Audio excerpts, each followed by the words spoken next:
एक छोटा सा गांव था। वहां पर एक आदमी पहाड़ पर पत्थर तोड़ने का काम करता था। उसको अपनी जिंदगी से कोई गिला शिकवा नहीं था। पूरा दिन वो काम करता, मेहनत करता, दिन के एंड में जो थोड़ा बहुत पैसा मिलता वो जा करके अपने परिवार के साथ में थोड़ा सा टाइम स्पेंड करता और चैन से सो जाता। तो एक दिन रोज की तरह वो अपना काम खत्म करके अपने घर की तरफ जा रहा था। तो रास्ते में चलते चलते उसके मन में ख्याल आया कि ये भी कोई जिंदगी है कि सुबह से शाम तक मैं पत्थर तोड़ने का काम करता हूं और एंड में मेरे को थोड़े से पैसे मिलते हैं, जिसमें मुश्किल से मेरा और मेरे परिवार का गुजारा हो पाता है। काश कुछ ऐसा हो जाए कि कहीं से मुझे कोई ऐसी शक्ति मिल जाए कि जो भी मैं चाहता हूं वो सच हो जाए। वो अपने घर पर गया, उसने खाना खाया, लेकिन उसका ध्यान खाने की तरफ नहीं था। उसके दिमाग में यही ख्याल चल रहा था। उसके बाद में वो यही सोचते सोचते सो गया। फिर नींद आने के कुछ देर बाद उसको एक सपना आया। सपने में उसने देखा कि रोज की तरह वो अपना काम खत्म करके अपने घर लौट रहा था। रास्ते में उसने एक बहुत ही बड़ा घर देखा और उसके मन में आया कि काश ये घर मेरा होता और मैं इसका मालिक होता। और उसके सोचते ही वो उस घर का मालिक बन गया। उसको यकीन ही नहीं हो रहा था कि जो उसने सोचा वो बन चुका है। लेकिन उसकी खुशी ज्यादा देर नहीं टिक पाई, क्योंकि उसको एकदम से एक शोर सुनाई दिया।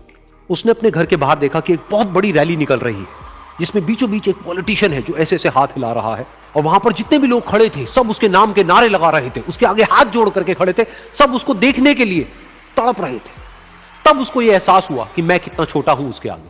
और फिर उसके अंदर से एक ख्याल उठा कि काश मैं ये पॉलिटिशियन होता और मेरे पास भी इतनी ही पावर होती जितनी कि इसके पास में है।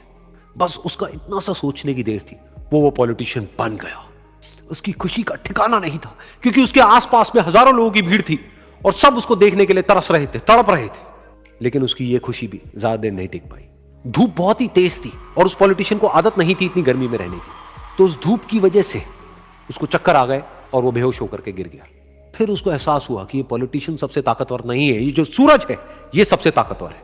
और उसके मन में आया कि काश मैं ये सूरज बन जाऊं तो मेरे आगे कोई नहीं टिक पाएगा। और उसका इतना सा सोचने की देर थी और वो सूरज बन गया। और वो खुशी से पागल हो गया, क्योंकि पूरी दुनिया को वो ही रोशन कर रहा था और पूरी दुनिया में ऐसा कोई नहीं था जो कि उसकी रोशनी को रोक सके। लेकिन उसकी ये खुशी भी ज्यादा देर टिक नहीं पाई, क्योंकि कुछ ही देर बाद आसमान में कुछ काले बादल आए जिन्होंने कि उस सूरज की रोशनी को रोक दिया। फिर उसको यह एहसास हुआ कि इस दुनिया में ऐसा भी कोई है जिसमें दम है उसकी रोशनी को रोकने का। और उसके मन में एक ख्याल उठा कि काश मैं वो बादल बन जाऊं। और वो बादल बन गया और आसमान में उड़ने लगा। उसको ऐसा लगा कि मैं आसमान में उड़ रहा हूं और अब मैं जहां चाहे वहां जा सकता हूं। लेकिन कुछ देर बाद वहां पर एक बहुत तेज हवा का झोंका आया जो कि उन बादलों को उड़ा करके ले गया। और फिर उसे ये समझ आया कि ये जो बादल हैं वो सूरज की रोशनी को तो रोक सकते हैं, लेकिन हवा को नहीं रोक सकते। ये हवा उनको बहा करके ले जाती है। फिर उसके मन में आया कि काश मैं ये हवा बन जाऊं। और वो हवा बन गया। हवा बनने के बाद में उसको अपने अंदर एक अलग ही ऊर्जा का अनुभव हुआ। वो चाहे तो आराम से बहता और चाहे तो आंधी बन करके, तूफान बन करके, जिसको भी चाहे उड़ा करके ले जाता। उसको ये विश्वास होने ही लगा था कि इस दुनिया में सबसे ज्यादा शक्तिशाली मैं हूं। लेकिन तभी उसके सामने आया एक पहाड़।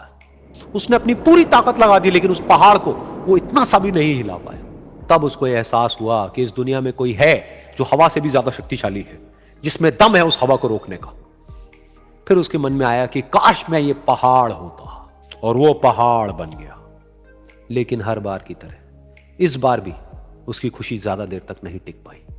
उसको एक जानी पहचानी सी आवाज सुनाई दी और साथ ही साथ उसको दर्द होने लगा, जैसे कि कोई है जो उसको तोड़ रहा है, उसको मार रहा है। तो दर्द से वो चीखने लगा और उसके मन में आया कि काश मैं वो बन जाऊं क्योंकि इस पहाड़ को तोड़ने का दम रखता है। लेकिन इस बार उसकी ये ख्वाहिश पूरी नहीं हुई। वो रोने लगा, चीखने लगा, चिल्लाने लगा। उसने अपनी पूरी जान लगा दी, लेकिन इस बार वो नहीं बन पाया। उसका दर्द बढ़ता ही चला जा रहा था और दर्द की वजह से एकदम से उसकी नींद खुली और सामने शीशा था। उसने शीशे में देखा और उसको समझ आया कि सपने में मैं वो क्यों नहीं बन पा रहा था जो मैं बनना चाहता था, क्योंकि असलियत में मैं वो ही हूं।